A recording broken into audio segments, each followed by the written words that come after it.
Hello mga ka-Paintech, for today's video ay tuturo ko sa inyo kung paano gamitin ang odorless na primer ng Davis Paint mga ka-Paintech. Ano-ano nga ba ang mga materyales na dapat natin gamitin sa pagpa-primer ng kahoy?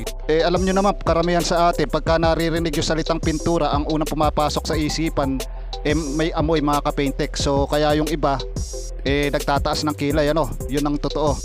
Ito yung aking bagong project mga ka-Paintech. Kung nakikita nyo, ayan, puro 3/4 na plyboard dyan, ginawang design ng aming boss. So kailangan dito yung walang amoy, odorless. Ano-ano ba yung mga materyales na aking gagamitin mga ka-Paintech? So ayan, nakikita nyo, may martilyo, sandpaper, 150 grit o 120 po pwede yun. Tapos may pako din ako, yung panglubog sa mga pamakuan na tinatawag, Tapos may paint tray, basahan, roller mga ka-Paintech, yun na importante dyan, at saka yung Davis Timber Prime mga ka-Paintech. So yan yung mga materyales na aking gagamitin. So bakit ba natin kailangan i-primer pa yung kahoy mga ka-Paintech?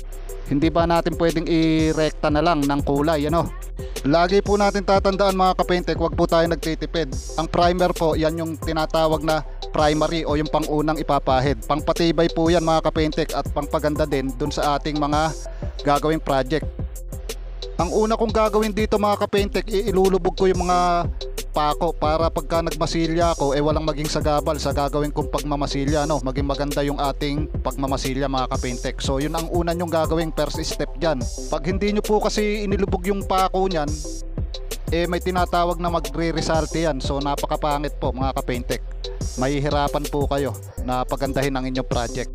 Pagkatapos natin mailubog yung mga pako mga ka-Paintech, isusunod natin, maglilihan na po tayo ng buo ng plyboard mga ka-Paintech para maging maganda po yung ating project, walang maging himulmol. Pagkatapos susundan po natin, syempre kailangan natin punasan yan, kailangan po ng kalinisan pagka tayo ay magpipintura. Yun ang number 1 dyan mga ka-Paintech. Wag po natin papahiran basta-basta na lang, Isa din kasi mga ka-Paintech sa nagpapatibay ng pintura yung malinis na preparasyon, So ayan, nakita nyo, napakadami kong dumi na nakuha. So eto na yung ating Davis Timber Prime mga ka-Paintech. So paano ba gamitin to? Haluin natin mabuti mga ka-Paintech bago natin gamitin para yung mga nakatining sa ilalim mahalo natin mabuti. So ngayon magpapahid na ako ng ating wood primer, ang Davis Timber Prime mga ka-Paintech. Napakagandang gamitin ito, inirerekomenda ko sa inyo. So bali ang gagawin ko ditong coat 2 coats mga ka-Paintech.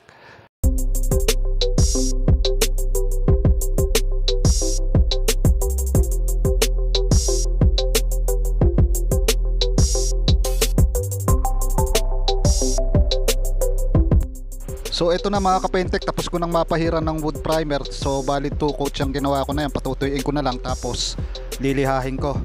Saka ko ipapati ng wall putty mga ka-Paintech. So odorless din yon, kaya napakagandang gamitin. Wala siyang naging amoy. Sa ginagawa kong area kulob to. So talagang napakagandang gumawa pagka odorless mga ka-Paintech. So rekomendado ko sa inyo ang Timber Prime ng Davis Paint mga ka-Paintech.